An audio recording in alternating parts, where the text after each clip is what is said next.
کی شاگردی میں نصیب نہ ہوئے ہوتے تو میں ہلاک ہو جاتا۔ خود سوچئے کہ جس امام کی صحبت میں رہنے والا ایک طالب علم، صرف 2 سال پڑھنے والا ایک طالب علم پوری امت کے لیے، جمہور اور سواد اعظم کے لیے امام اعظم بن جائے، اس جعفر صادق کی اپنی امامت کا معیار کیا ہوگا؟ کیسے کیسے افراد کو تراشا، کیسی کیسی شخصیتوں کو، یہاں تک کہ جب ابن تیمیہ نے جسارت کی امام کی خدمت میں گستاخی کی، کہا کہ اگرچہ امام ابو حنیفہ شاگرد تھے امام صادق کے، لیکن بعد میں اپنے استاد سے آگے نکل گئے، بجائے صرف کوئی شیعہ عالم جواب دیتے، مولانا شقی نعمانی نے جواب دیا کہ ابن تیمیہ کو کیا ہوا، وہ کیسی باتیں کر رہے ہیں؟ بھلا امام ابو حنیفہ لاکھ مفتی اور فقیہ صحیح، لیکن انہیں فضل و کمال، علم و شرف میں امام صادق سے کیا نسبت کہ قرآن و حدیث، فقہ، بلکہ عقائد، بلکہ تمام علوم جعفر صادق کے گھر سے چلے ہیں۔ یہ امام صادق ہے کہ منصور دوان کی پہلے تو مطمئن تھا کہ میں نے حکومت حاصل کر دی، لیکن رفتہ رفتہ اس فرصت سے جب امام نے فائدہ اٹھایا، امام جعفر صادق نے، اور پوری اسلامی دنیا سے اٹھ کر دین پر ریاضوں سے شاگرد سمٹ کر مسجد نبوی میں اکٹھے ہوئے، اور امام انہیں اپنے زمانے کے اور اگلے پچھلے علوم قدیم و جدید تمام پڑھا رہے ہیں، 4000 شاگرد مختلف علم پڑھ رہے ہیں۔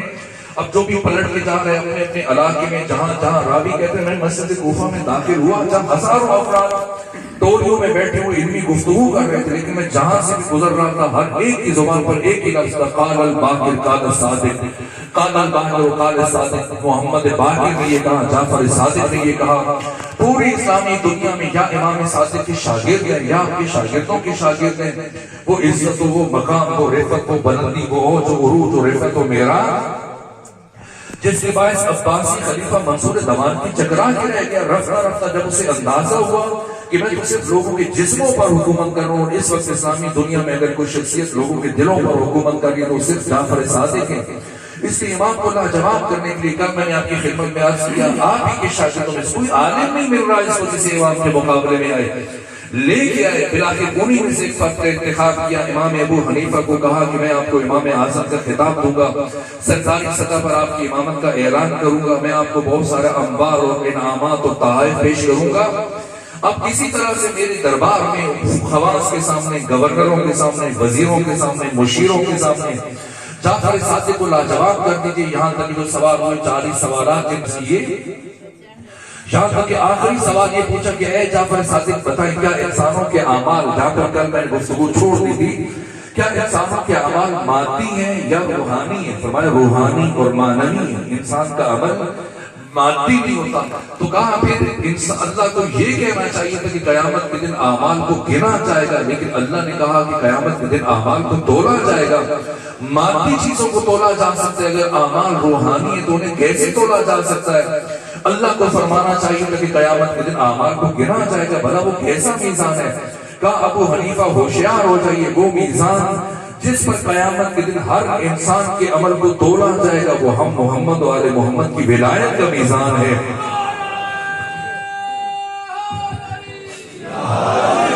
جب امام نے 40 سوالوں کے برجستہ فوری جواب دیے، ہر سوال کا جواب قرآن سے دیا، اس کے بعد پھر علماء بصرہ کا نظریہ پیش کیا، علماء حجاز کا نظریہ پیش کیا، علماء کوفہ کا نظریہ پیش کیا، پھر قرآن سے ایک ایک مسئلے کا حل پیش کیا۔ پھر آخر ابو حنیفہ اگرچہ کہ دشمن نے بلایا تھا، منصور دوانگی نے بلایا تھا، بہت زیادہ لالچ دے کے بلایا تھا امام اعظم کا خطاب دینے کے لیے اور تحائف دے کر، یہ ساری لالچ سے دے کر بلایا تھا، لیکن جو بھی وہ بلاخر ان دوست تھے اور 2 سال تک امام کی صحبت کا شرف حاصل کر چکے تھے، جیسے ہی مسلسل 40 سوالوں کے برجستہ جواب سنے ایک مرتبہ اٹھ کے کھڑے ہوئے، اس کو بھی نظر انداز کیا کہ میں کس کے دربار میں کھڑا ہوں، اس کو بھی نظر انداز کیا کہ منصور دوانگی بعد میں میرے ساتھ کیا سلوک روا رکھ سکتا ہے، کیا سزا دے سکتا ہے۔ ایک مرتبہ اٹھ کے کھڑے ہوئے امام ابو حنیفہ نعمان بن ثابت اور کہا کہ اے امام جعفر صادق، آج ابو حنیفہ اپنے پورے وجود سے گواہی دے کے جا رہے کہ چشم فلک میں، آسمان کی آنکھ میں، اس ساری کائنات میں آپ سے بڑا عالم کوئی نہیں دیکھا ہے۔ یہاں تک کہ 2 سال گزرنے کے بعد پھر امام چلے گئے، واپس چلے گئے۔ 2 سال گزرنے کے بعد اس سے پہلے وقتاً فوقتاً ابو حنیفہ امام کی خدمت میں جاتے رہتے تھے، لیکن اس کے بعد پھر شرمندگی کے باعث میں دشمن کی بہکاوی میں آیا اور امام کے مقابلے میں آ گیا، درحالی کہ وہ میرے مرشد اور استاد تھے۔ تو 2 سال تک ہمت نہیں ہو، 2 سال کے بعد آئے مدینہ میں، امام صادق کے گھر کے باہر نقل بات کیا، امام نے خادم سے پوچھا کون ہے؟ بتایا کہ ابو حنیفہ ہے۔ کہا کہ اس سے کہہ دو میں ملاقات نہیں کروں گا، لیکن وہ وہیں پر رکے رہے یہاں تک کہ اہل کوفہ کے وقت آیا اور جب انہیں اجازت ملی میں جلدی جلدی اس کی پڑھوں گا کہ زیادہ مطالبہ آج کی شب میں آپ کی خدمت میں عرض کر سکوں۔ انہیں اجازت ملی، انہیں کے ساتھ یہ بھی شامل ہوئے، آ کے بیٹھ گئے، اور جب بیٹھے تو کہا کہ میں آپ سے ایک شکوہ لے کے آؤں۔ امام نے فرمایا کہ کیا شکوہ؟ کہا میں نے سنا ہے کہ اہل کوفہ وہ اصحاب رسول کے اوپر تبرہ کرتے ہیں، لعن طعن کرتے ہیں، انہیں برا سمجھتے ہیں، تو وہ آپ کے پیروکار ہیں، آپ کو مانتے ہیں، آپ انہیں منع کریں۔ امام نے فرمایا کون ہماری بات سنتا ہے، کون ہماری بات کو اہمیت دیتا ہے؟ کہ سب آپ کا نام لیتے ہیں، آپ کوئی خط لکھیں یا اپنا قاصد بھیجیں، کیسے وہ اس عمل سے باز نہیں آئیں گے؟ امام نے فرمایا تو میرا شاگرد ہے، 2 سال میرے پاس پڑھتا رہا، تجھے میں نے اپنے گھر آنے کی اجازت نہیں دی، اس کے باوجود اندر آ گیا، تجھے میں نے بولنے کی اجازت نہیں دی، مجھ سے اجازت دیے بغیر تو نے بولنا شروع کر دیا۔ جب میرا شاگرد میری بات کو ماننے کے لیے تیار نہیں تو کسی اور سے کیا توقع رکھوں؟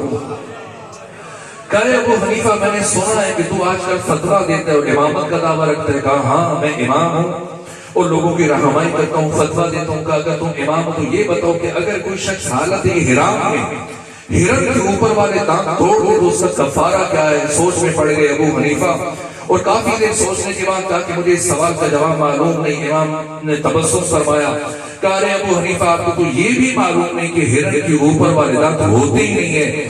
جب اتنا بھی نہیں پتا تو آپ امامت کا دعویٰ لے کے کیوں بیٹھے ہیں؟ کہا میں نے سنا کہ تم امامت میں قیاس سے کام لیتے ہو، دین میں اپنی مرضی شامل کرتے ہو، قرآن و حدیث کو نظر انداز کر کے اپنا قیاس شامل کرتے ہو۔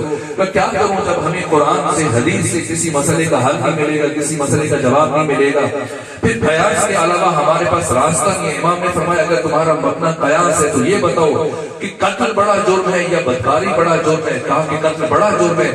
امام نے فرمایا اگر قتل بڑا جرم ہے تو قتل کے ثبوت کے لیے دین میں اسلام میں 2 گواہ کافی ہیں، لیکن بدکاری کے ثبوت کے لیے 4 گواہ شرط ہوں۔ اگر ایک بھی کم ہو تو حد جاری نہیں ہوگی، تو بڑے جرم کے لیے کم گواہ اور چھوٹے جرم کے لیے زیادہ گواہ۔ اس فرق کی وجہ کیا ہے؟ اگر تم قیاس سے کام لیتے تو پھر قیاس سے کام لے کے اس کا حل بتاؤ۔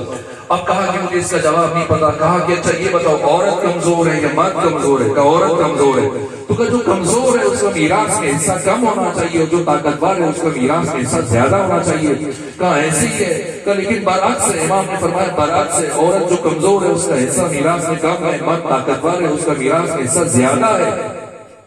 تو ایسے کیوں ہے کہ نہیں معلوم، اس کی وجہ کیا ہے؟ کہ اگر کوئی 10 درہم سے کم چوری کرے اس پر حد جاری نہیں ہوگی، اگر کوئی 10 درہم چوری کرے تو اس کا ہاتھ انگلیوں سے کاٹا جائے گا، لیکن اگر کوئی کسی کا ہاتھ کاٹ دے تو اسے 500 درہم دیت دینی پڑے گی۔ تو 50 گنا کا فرق کیوں آ رہا ہے؟ دونوں طرف پلہ برابر کیوں ہے؟ اگر تمہارا اپنا قیاس ہے کہ اس کا جواب مجھے معلوم نہیں ہے۔ کہ نماز افضل ہے یا روزہ افضل ہے؟ کہ نماز افضل ہے۔ کہ اگر نماز افضل ہے تو ایک خاتون مہینے کے بہت سارے دن جب نماز نہیں پڑھ سکتی اور روزہ نہیں رکھ سکتی، اور بعد میں جب اس قابل ہوتی ہے کہ وہ نماز پڑھ سکے اور روزہ رکھ سکے تو اس پر روزے کی قضا تو واجب ہے لیکن اس پر نماز کی قضا واجب نہیں ہے۔ تو جو افضل ہے اس کی قضا واجب نہیں ہے لیکن جو افضل نہیں ہے اس کی قضا واجب ہے۔ ایسا کیوں؟ کہ نہیں معلوم کہ نیکی کا کمال کیا ہے؟ کہ نہیں معلوم۔ یہاں تک کہ اس نے بھی منصور دوالکی کے دربار میں امام سے 40 سوال پوچھے تھے۔ امام کے پاس جب وہ آ گیا امام نے بھی 40 سوال پوچھے، اس نے بھی فقہ سے پوچھے، امام نے بھی فقہ سے پوچھے، اور آخری سوال امام نے یہ پوچھا اچھا یہ بتائیے قرآن کی اس آیت کا مطلب اور مفہوم کیا ہے کہ ثم لتسألن یومئذ عن النعیم، کہ پھر قیامت کے دن ان سے اللہ کی نعمتوں کے بارے میں سوال کیا جائے گا۔ اے ابو حنیفہ بتائیے وہ کون سی نعمتیں ہیں کہ قیامت کے دن جن سے متعلق سوال کیا جائے گا؟ کہ یہی نعمتیں جو ہم کھاتے ہیں، پیتے ہیں، پہنتے ہیں، استعمال کرتے ہیں۔ کہ اگر یہ نعمتیں آپ کے ذہن اور آپ کے خیال میں پھر مجھے بتائیں کہ اگر کوئی شخص آپ کو اپنے گھر کھانے پہ بلائے، آپ کو اچھا کھانا کھلائے، آپ کو بہترین پوشاک دے، آپ کو اچھے مشروبات دے، رخصت کے وقت آپ کو بہترین تحائف دے کر عزت سے رخصت کرے، لیکن اس کے بعد لوگوں کے درمیان جب بھی موقع ملے آپ کو کھڑے کر کے پوچھنا شروع کر دیں کہ بتائیے فلاں دن میں نے آپ کو کھانے میں کیا کیا کھلایا تھا، جب آپ میرے گھر میں آئے تھے میں نے آپ کو کون کون سے مشروب پلائے تھے، کون کون سے تحفے دیے تھے، کپڑے کیسے تھے، بادشاہ کیسا تھا، تو بتائیے کیا ایسے شخص کے بارے میں کیا سوچوں گے؟ کہا میں یہی سوچوں گا بہت غمزدہ اور کمینہ آدمی ہے جو کھانا کھلانے کے بعد جتلا رہا ہے۔ کہا اب بتاؤ خدا کے بارے میں کیا خیال ہے؟ کیا خدا قیامت کے دن انسانوں سے یہ پانی کا حساب لے گا، کھانے کی چیزوں کا حساب لے گا؟ تو کہ پھر آپ بتائیے تو کون سی نعمتیں؟ کہا اے ابو حنیفہ ہوشیار ہو جائیے، وہ نعمتیں جن سے قیامت کے دن سوال کیا جائے گا ہر انسان سے، وہ ہم محمد و آل محمد کی ولایت کی نعمت ہے۔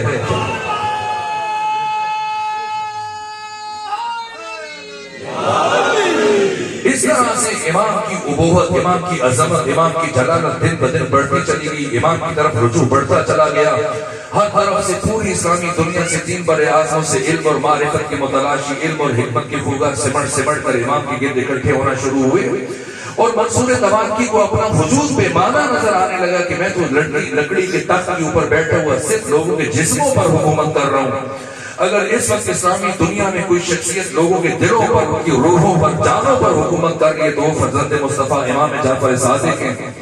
اس لیے اب اس نے امام کی طرف سے توجہ ہٹانے کی ایک نیا حکم سوچ سمجھ کے بعد اپنے وزیر فضل بن ربیع سے مشورہ لینے کے بعد ایک نیا حکم جاری کیا کہ اب کے بعد جو جعفر صادق کے پاس مسئلہ پوچھنے کے لیے جائے گا تو اسے سرکاری خزانے میں بیت المال میں 1 درہم ٹیکس جمع کروانا پڑے گا، لیکن کہ اگر کوئی امام اعظم کے پاس، ہمارے مفتی کے پاس، سرکاری امام کے پاس جائے گا مسئلہ پوچھنے کے لیے تو اسے 1 درہم انعام میں دیا جائے گا۔ اب ایک دن آپ کا ایک پیروکار زرارہ بن عائر آیا امام کی خدمت میں، کہا حضرت اب تو آپ کی زیارت سے بھی محروم رہیں گے۔ کیوں کیا ہوا؟ کب آپ کی خدمت میں آنے کے لیے پہلے 1 درہم ٹیکس جمع کرائیں، پھر آئیں سارا دن مزدوری کر کے 1 درہم اگر جمع کریں خزانے میں آپ سے ملاقات کی تو پھر گھر کیسے چلائیں؟ اور اگر گھر چلائیں تو آپ کی زیارت نہیں کر سکتے، اور آپ کے پاس ہیں تو بچوں کو کیا کھلائیں؟ تو پریشان ہوا تو مشکل کشا کے بیٹے مشکل کشا بن گئے۔ کیسے پریشانی کی کون سی بات ہے؟ پہلے جاؤ حکومت کے مفتی کے پاس، حکومت کے امام کے پاس، اس سے جا کے مسئلہ پوچھو، 1 درہم لے کے آ جاؤ، اور پھر جعفر صادق سے آگے مسئلہ پوچھو، دین لے کے چلے جاؤ، اس میں پریشانی کیا بات ہے؟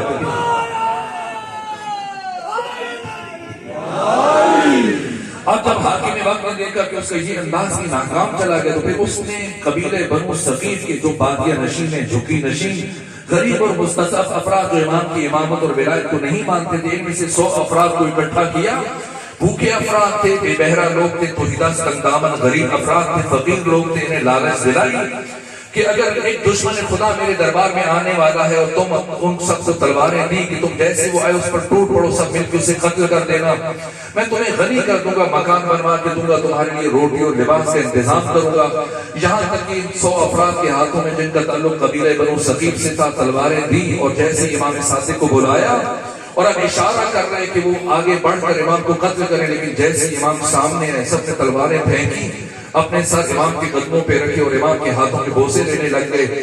یہاں تک کہ امام نے پوچھا بتاؤ منصور دوانکی تم نے مجھے کیوں بلایا؟ کہ بس آپ کی زیارت کرنا چاہ رہا تھا، حکومت کی امور میں آپ سے رہنمائی لینا چاہ رہا تھا۔ امام نے فرمایا تو اپنے ہاں مجھے نہ بلایا کر، مجھے روحانی اذیت ہوتی ہے، تمہارے دربار میں آ کر اٹھے ہو، کہا آج کے بعد اگر تم نے بلایا تب بھی نہیں ہوگا۔ امام گئے اور منصور نے ڈانٹا ان سب کو کہ میں نے تمہیں کس مقصد کے لیے بلایا تھا اور تم نے کیا کیا؟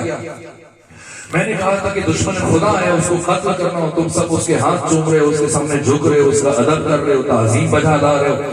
کہا کہ اے منصور دوانکی تم نے ہمیں یہ کہہ کے تلواریں پکڑائی تھی کہ یہ دشمن خدا ہے، لیکن وہ تو ہمارا محسن تھا، تو نے آج تک ایک مرتبہ بھی ہماری خبر گیری نہیں کی، اور ہم اس افراد کو قتل کرنے کے لیے تلواریں ہمارے ہاتھوں میں دی، دشمن خدا کہہ کر جو ہر رات ہمارے بچوں کے لیے روٹیاں اور غلہ اور اناج لے کے ہمارے گھروں تک آتا ہے۔ ہم محسن خوش نہیں ہیں، ہم احساس فراموش نہیں ہیں۔ یہاں تک کہ جب یہ چال بھی ناکام ہوگی تو 3 مرتبہ رات کے بعد اس نے امام صادق کے گھر کو آگ لگائی۔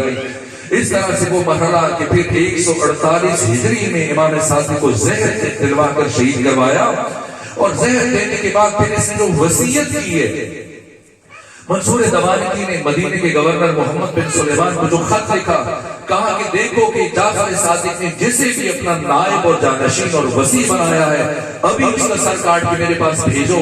امام صادق دشمن کے ارادے سے باخبر تھے، اس لیے حکمت عملی کے طور پر اپنی اصل وصیت اپنی اولاد اور اپنی زوجہ جناب حمیدہ خاتون کو منتقل کر چکے تھے، لیکن حکومت کے لیے حکمت کے تحت آپ نے ایک فرضی وصیت لکھی تھی، جس کو جب محمد بن سلیمان آیا گھر کی تلاشی لی، کہا کہ مجھے وصیت دکھائی جائے جو جعفر صادق لکھی گئی، اور جب وصیت سامنے لائی گئی تو یہ ٹکرا کے رہ گیا، اس لیے کہ رسمی وصیت کے بعد 5 افراد کے نام درج تھے کہ ان کو میں اپنا وصی قرار دیتا ہوں۔ سب سے پہلے جناب حمیدہ خاتون، اس کے بعد منصور دوانکی، پھر مدینے کا گورنر محمد بن سلیمان، پھر عبداللہ بن جعفر، پھر امام موسیٰ بن جعفر۔ 5 نام میں ٹکرا کے رہ گیا۔ محمد بن سلیمان خط اٹھایا، اسی طرح سے بھیج دیا بغداد منصور دوانکی کی طرف، کہ بتائیے کہ ان میں سے کسے قتل کروں کسے چھوڑوں۔ ایک مرتبہ دیکھا تو حیران ہوا کہ جعفر صادق کیا لے کے چلے گئے، کہ ان میں سے کسی کو قتل نہیں کیا جا سکتا، یہ مناسب نہیں، کچھ کو قتل کریں کچھ کو چھوڑ دیں۔ یوں اس طرح سے 20 سال نائب امام کی حیثیت سے گزارے امام موسیٰ کاظم نے. آپ کی زندگی بچپنے ہی میں سے جب آپ کی عمر 3 سال ہے امام موسیٰ کاظم کی اپنے بابا امام موسیٰ جعفر صادق مسجد نبوی میں اپنے ہزاروں شاگردوں کو درس تعلیم دے رہے ہیں, درس پڑھا رہے ہیں کہ ایسے عالم میں دیکھا دوسری طرف امام موسیٰ کاظم ایک گوشے میں ایک بکری کا بچہ لے کے بیٹھے ہوئے ہیں اور اس کے سر کو نیچے جھکا رہے ہیں. امام صادق ایک صحابی ہیں جن کا نام صفوان جمال ہے, وہ امام کے پاس بیٹھے. کہا کیا آپ نے شامدہی کرنا, فرمائیں گے کہ آپ کے بعد آپ کا جانشین کون ہے, آپ کا نائب کون ہے, آپ کے بعد کس کی امامت کو مانا جائے. کہا وہ جو بکری کے بچے کو لے کے اس مسجد کی باہر سے ایک نکڑ میں بیٹھا ہوا ہے وہی میرا جانشین ہے, وہی میرا وارث ہے, وہی میرا نائب ہے, وہی مسلمانوں کے لیے امام ہے. کہا لیکن آپ نے تو کہا تھا وہ جیسا کہ قرآن بیان کرتا ہے نبی کا جانشین لاہ و لاب سے پاک ہوتا ہے, کھیل کود اور ان چیزوں میں اس کو دلچسپی نہیں ہوتی, لیکن وہ بکری کے بچے سے کھیل رہے ہیں. تو کہا کہ دور بیٹھ کے کیوں قضاوت کر رہے ہیں, قریب جا کے دیکھو کھیل رہے ہیں کچھ اور کر رہے ہیں. صفوان جمال اٹھا, امام صادق کا صحابی اس مسجد کے گوشے میں گیا, سینے مسجد میں دیکھا. جب قریب پہنچا تو امام اس بکری کے بچے کا سر زمین کی طرف جھکا رہا, برابر ایک جملہ کہہ رہے اسجد ربک, اسجد ربک.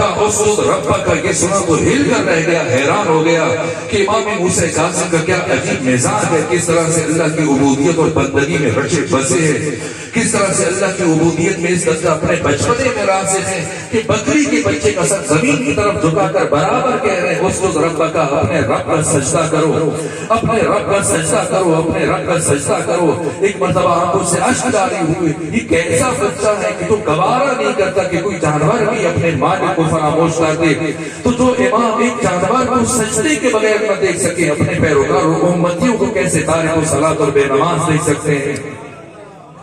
یہ امام موسیٰ کاظم علیہ السلام کا مزاج ہے. 3 سال سے میں اس کے بعد پھر کچھ دن کے بعد پھر کیا ہوا کہ خود اب امام ابو حنیفہ آئے. 3 سے 4 سال عمر ہے امام موسیٰ کاظم کی, اور دیکھا کہ امام موسیٰ کاظم نماز پڑھ رہے ہیں اور سامنے سے مسلسل امام صادق کی شاگرد بزرگ کتابیں اٹھائے, مختلف چیزیں اٹھائے, گزر رہے ہیں, آ رہے ہیں, جا رہے ہیں, اور ایک طرف کھڑے ہو کر نماز پڑھ رہے. اور آپ کے سامنے سے ہمارے ہاں باہر ایک مسئلہ ہے لیکن اب اس کی طرف میں نشاندہی نہیں کر پاؤں گا. نماز پڑھ رہے ہیں اور آئے امام ابو حنیفہ اور امام صادق سے شکوہ کیا کہ دیکھیں آپ دنیا کے امام ہیں, دنیا کو درس دے رہے, انہیں ادب سکھا رہے, علم اور معرفت سکھا رہے, لیکن خود چراغ کے نیچے اندھیرا ہے کہ آپ کا بیٹا ہی علم اور ادب سے محروم ہے. کیا تم نے محرومیت دیکھی؟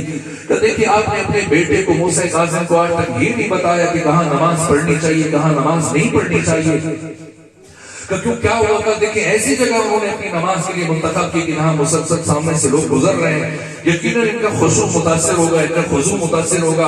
آج جب گھر جائیں تو اپنے بچے کو بتائیے گا کہ کس مقام پر نماز پڑھنی چاہیے, کس مقام پر نماز نہیں پڑھنی چاہیے. کہا اے ابو حنیفہ تمہیں میرے عمل پر اعتراض ہے یا میرے فرزند موسیٰ کاظم کے عمل پر اعتراض ہے؟ کہ ان کے عمل پر اعتراض ہے. تو کہا جس کے عمل پر اعتراض ہے اس سے سوال کرو. کہ بھلا 4 برس کا بچہ میرے سے اعتراض کیا جواب دے گا؟ اس لیے میں ان کے باپ سے آپ سے بات کر رہا ہوں.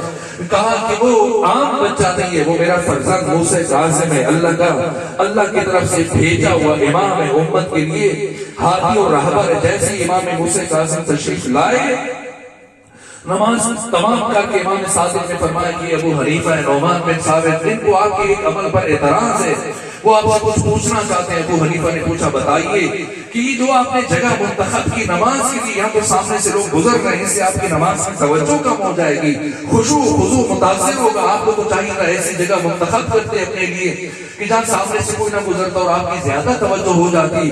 تو کہا سنیے اے ابو حنیفہ نعمان بن ثابت, میرا اللہ موسیٰ کاظم کے میرے اتنا قریب ہے کہ کوئی تیسرا ہم دو کے بیچ میں سے گزر ہی نہیں سکتا ہے, اور جب کوئی ہمارے درمیان سے گزر ہی نہیں سکتا تو پھر خشوع خضوع کے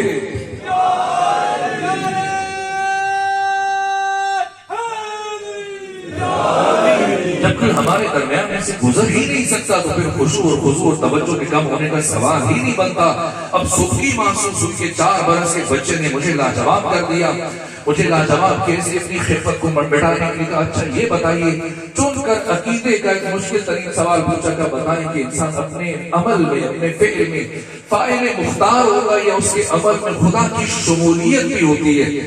کہ سنیے جناب نعمان بن ثابت, انسان کے عمل کی 4 برس کی عمر میں موسیٰ کاظم نعمان بن ثابت امام ابو حنیفہ کے سوال کا جواب دے رہے ہیں. کہا کہ سنیے ابو حنیفہ، انسان کے عمل کی 3 صورتیں ہیں. پہلی صورت یہ ہے کہ انسان کے فعل کا فاعل خدا ہے. دوسری صورت یہ ہے کہ انسان کے فعل کا فاعل خود انسان بھی ہے، خدا کی بھی شمولیت ہے. اور تیسری صورت یہ ہے کہ انسان کے فعل کا فاعل خود انسان ہے، اس میں خدا کی کوئی شمولیت نہیں ہے.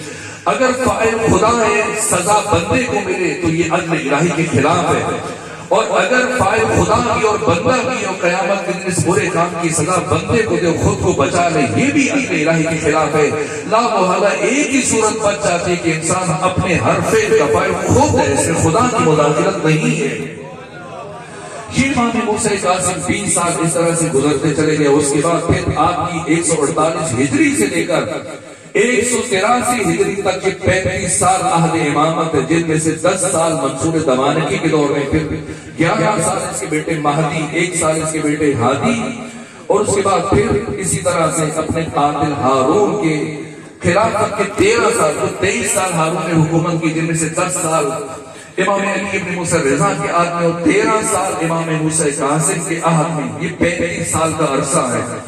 ان میں سب نے ظلم کیے. خود منصور دمانکی، آپ کو اندازہ ہو چکا کہ کیسا شخص ہے.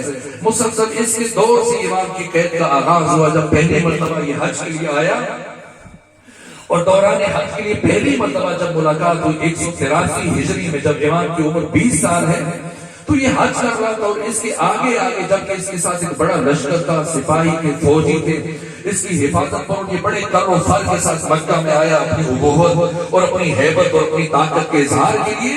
اور امام موسیٰ کاظم سے آگے چل رہے ہیں، لیکن اس کے باوجود کی سلطان یہ ہے، بادشاہ یہ ہے، سلطنت اس کے پاس ہے، تخت و تاج و حکومت اس کے پاس ہے. اور امام ایک عام انسان کی حیثیت سے خانہ کعبہ کے گرد طواف کر رہے ہیں، لیکن مسلمان حاجی آگے بڑھ کر کوئی آپ کے قدموں کا بوسہ لینے کی کوشش کرتا ہے، کوئی آپ کے ہاتھوں کا بوسہ لینے کی کوشش کرتا ہے. اتنا نور ہے، اتنی عظمت و ہیبت و جلال اور جمال ہے فرزند فاطمہ کے چہرے پر. اس سے برداشت نہ ہو سکا منصور دمانکی سے. اور اس نے کہا، جب طواف مکمل کیا تو کہا یہ کون ہے؟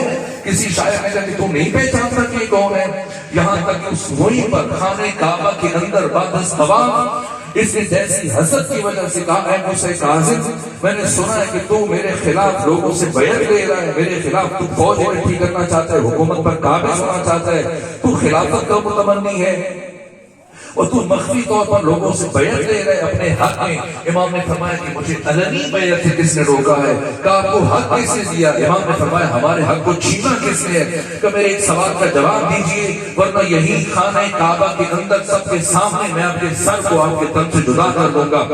یہ امام نے پوچھا بتاؤ کیا جواب ہے؟ اس سے پہلے کہ امام جواب دیتے کسی کا غلام آگے بڑھا اور آگے بڑھ کر سفارش کرنے لگا کہ یہاں نہ ماریے گا. جب وہ سفارش کر رہے تو امام موسیٰ کاظم تبسم فرما رہے ہیں. یہاں پر منصور دمانکی کو اپنی حقارت کا احساس ہوا کہ آخر کیوں امام اس طرح سے تبسم کر رہے جبکہ میں ان کی موت کی دھمکیاں دے رہا ہوں، ان کی موت کی باتیں کر رہا ہوں. پوچھا آپ کیوں ہنس رہے ہیں؟ امام نے فرمایا میں اس لیے تبسم کر رہا ہوں کہ ان دونوں میں سے بڑا احمق کون ہے؟ غلام بڑا احمق اور بڑا بے وقوف ہے یا سلطان بڑا احمق اور بڑا بے وقوف ہے؟ کہ کیسی حماقت؟ کہ وہ زیادہ احمق ہے کہ جو میری موت کا وقت آنے سے پہلے مجھے موت کی دھمکیاں دے رہے ہیں، وہ بڑا احمق ہے جو یقینی موت کو اپنی سفارش کے ذریعے سے ٹالنا چاہتا ہے. اگر میری موت کا وقت نہیں آ پہنچا ہے تو منصور دمانکی اپنی لاکھ کوشش کے باوجود مجھے موت نہیں دے سکتا، اور اگر میری موت کا وقت آ چکا ہے تو وہ کسی غلام کی سفارش سے ٹل نہیں سکتی. یہاں تک کہ میں تفصیلات میں گریز کر رہا ہوں، وقت بہت گزر گیا. یہاں سے پھر دوبارہ امام حج کر کے مدینہ چلے گئے، یہ بھی مدینے چلا گیا. اور جب مدینے پہنچا منصور دمانکی تو دوسروں پر، مسلمانوں پر، اہل مدینہ پر رسول اسلام کے ساتھ اپنی قرابت داری ظاہر کرنے کے لیے، اپنی قربت ظاہر کرنے کے لیے، اس نے کہ میں رسول اسلام کا رشتہ دار ہوں، قریبی ہوں، دوسروں پر تفوق جتلانے کے لیے، بالادستی کے اظہار کے لیے قبر رسول کی طرف اشارہ کر کے اس نے اس طرح سے سلام کیا، السلام علیکم ابن عمی، سلام تو آپ پر ہے میرے چچا کے بیٹے، کیونکہ عباس کی اولاد میں سے جو پیغمبر کے چچا تھے. اس نسبت سے کہا کہ عبداللہ چونکہ جناب عباس کے بھائی نے اس نسبت سے سلام وہاں پر ہے میرے چچا کے بیٹے امام موسیٰ کاظم قریب کھڑے اس عباسی خلیفہ کی بات سن رہے تھے. جیسے یہ جملہ سنا دور کھڑے وہیں سے بلند آواز سے کہا السلام علیکم یا ابدا، السلام علیکم یا رسول اللہ، سلام آپ پر اے میرے بابا، سلام آپ پر اے میرے باپ، سلام آپ پر اے اللہ کے رسول. یہ غصے سے کانپتا ہوا آگے آیا. کہا موسیٰ کاظم تم علی کے بیٹے ہو، نہ مصطفیٰ کے بیٹے ہو، تم علی کو اپنا باپ کہو، محمد مصطفیٰ کو کیوں باپ کہہ رہے ہو؟ امام نے قرآن کی آیات پڑھی اور فرمایا کہ اگر عیسیٰ اپنی ماں مریم کے ذریعے سے قرآن آپ کو جناب ابراہیم کی اولاد کہہ رہا ہے تو میں اپنی ماں فاطمہ زہرا کے توسط سے نبی مصطفیٰ کی اولاد سے کیوں نہیں ہو سکتا؟ کہ یہ حجت میں نہیں مانتا، یہ حکم خاص ہے جناب عیسیٰ کے ساتھ اور جناب ابراہیم کے ساتھ، یہ آپ کے لیے نہیں ہے. امام نے فرمایا اگر تو اس بات کو نہیں مانتا تو پھر یہ بتا کہ اگر ختمی مرتبہ ابھی قبر سے باہر تشریف لائے اور تم سے تمہاری بیٹی کا رشتہ مانگ لے تو کیا تم ان کا رشتہ قبول کرے گا، انہیں اپنا داماد بنائے گا یا نہیں بنائے گا؟ کہ یقیناً داماد بناؤں گا، اپنی بیٹی کا رشتہ دوں گا اور عرب و عجم پر اس پر فخر و مباحات کروں گا. امام نے فرمایا اے منصور تم میں اور مجھ میں یہی فرق ہے، پیغمبر تم سے رشتہ مانگ بھی سکتے ہیں، تو رشتہ دے بھی سکتا ہے، لیکن اب مجھ سے رشتہ مانگ سکتے ہیں نہ میں دے سکتا، کیونکہ یہ نسل رسول ہے، اولاد رسول ہے، ہم رسول اسلام کی اولاد میں سے ہیں، اس لیے ان کو میں نے باپ کا ایک صلوات بھیجیے خاندان فاطمہ.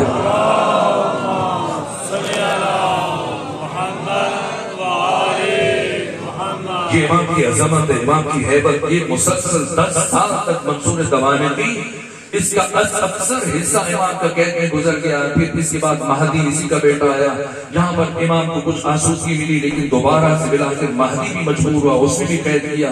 ہادی کی حکومت کا 1 سال چونکہ اس نے ابراہیم موصلی گائک تھا، گلوکار تھا، ساری رات موسیقی سنتا رہتا تھا، گانا سنتا رہتا تھا. اس کی حکومت 1 سالہ حکومت میں 3 مہینے امام موسیٰ کاظم قید رہے.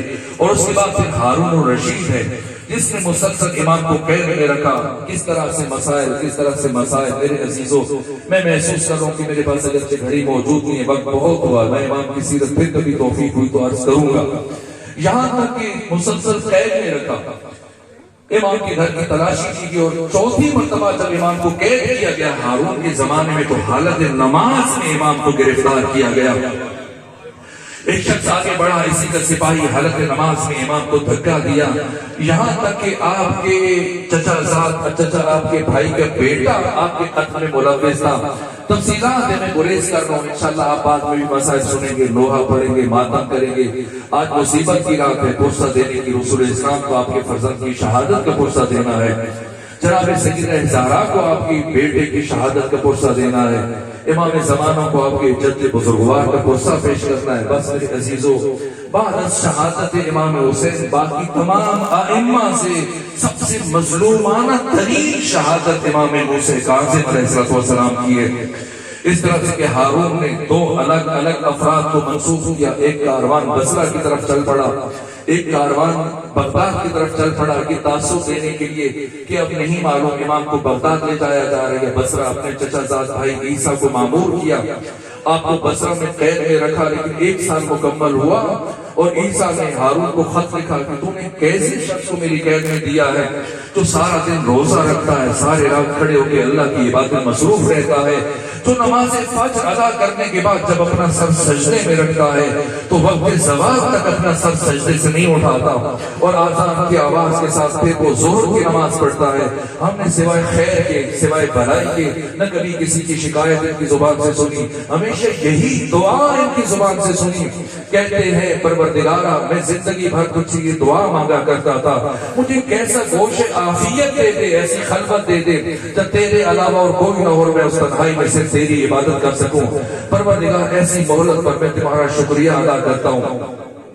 اے ہارون اگر تو نے انہیں آزاد نہ کیا تو میں خود ان کو واپس مدینے چھوڑ کے آؤں گا. یہاں تک کہ ہارون مجبور ہوا اور اس کے بعد ایک بدترین اور شقی ترین فرد کو منتخب کیا جس کا نام سنتی بن شاہد ہے اور اس کی قید میں امام مسلسل 12 سال 12.5 سال تک رہے. اور کیسا زندان منتخب کیا گیا میں کیسے عرض کروں. زیارت لاہیہ میں امام زمانہ کے بڑے عجیب جملے ہیں. میرا سلام ہو اس امام پر جس کے بدن کا اکثر گوشت زندان کی سلاخوں میں رہ گیا. اتنا مختصر زندان ہے کہ امام سیدھے کھڑے نہیں ہو سکتے. اگر ہمیں چند گھنٹے جھک کے کھڑے ہونا پڑے ہم برداشت نہیں کر سکتے. مسلسل 12.5 سال تک فرزند حسین موسیٰ کاظم رکوع کی حالت میں گزار دیے.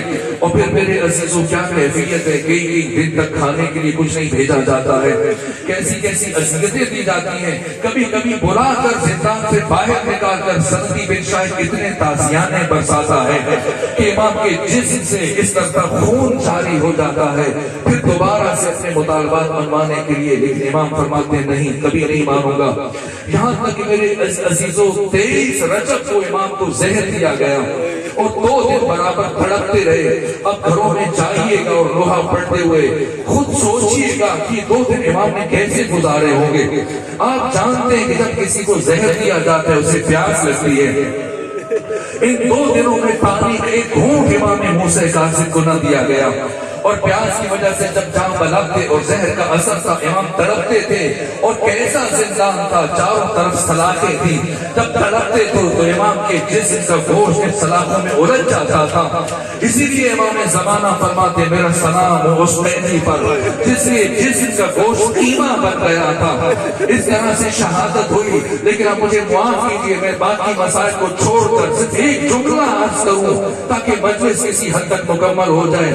میرے عزیزو, امام موسیٰ کاظم کی شہادت صرف زہر سے نہیں ہوئی, یہاں تک کہ جب 25 رجب کی صبح نمودار ہوئی, سندی بن شاہ ایک کاغذ لے کے آیا, ایک قلم لے کے آیا. کاغذ اور قلم مقتل سبزواری میں آیت اللہ سبزواری نے یہ روایت بیان کی. دیگر علماء اور مقتل نگاروں نے یہ جملے لکھے. سندی بن شاہد نے ایک کاغذ اور ایک قلم امام کی طرف پھینکا, کہا اے موسیٰ کاظم لکھو, کہ بتاؤ کیا لکھوانا چاہتے ہو. کہ لکھو کہ میں طبعی موت سے دنیا سے جا رہا ہوں, ہرگز مجھے زہر نہیں دیا گیا. امام نے فرمایا میں حجت خدا ہوں, کیسے ممکن ہے کہ میں جھوٹ تحریر کر دوں. بس میرے عزیزو آخری جملہ, میں یہ بیان نہیں کر سکتا کہ امام کا تابوت کیسے اٹھا, امام کا جنازہ کیسے اٹھا. ان 11 ائمہ میں سے واحد امام ہے کہ جن کا جنازہ اٹھانے والے مزدور ہیں. لیکن سنیں اس سے پہلے تابوت لایا جائے گا, آپ غصہ پیش کریں گے, لیکن یہ ایک جملہ سنیں اور پھر پھریا کرتے رہیے گا. کاغذ پھینکا, قلم پھینکا, کیا لکھے, کیا لکھوں, کیا لکھے کہ میں اپنی موت سے جا رہا ہوں, کہ میں اللہ کی حجت ہوں, میں یہاں تک جھوٹ اور غلط بیانی نہیں کر سکتا. کل لکھے, ورنہ ایسا ظلم کروں گا کہ زندان کی تنقیوں کو بھی بھول جائیں گے, ساری مصیبتوں کو بھول جائیں گے. کہ تو ظلم کر, میں صبر کروں گا. اس شقی نے, سندی بن شاہد نے 4 ہیرے منگوائی, ایک ہتھوڑا منگوایا, پھر ایک ہیری امام کے سر اقدس پر رکھی. کل لکھے, ورنہ وہ ظلم کروں گا کہ برداشت نہ کر پائیں گے. امام نے فرمایا تو ظلم کر, میں برداشت کروں گا. یہاں تک کہ ایک ہیل کو اس نے گاڑنا شروع کیا, بس یار اندھیری چلی اور کالے برقعے میں ملبوس خاتون نمودار ہوئی.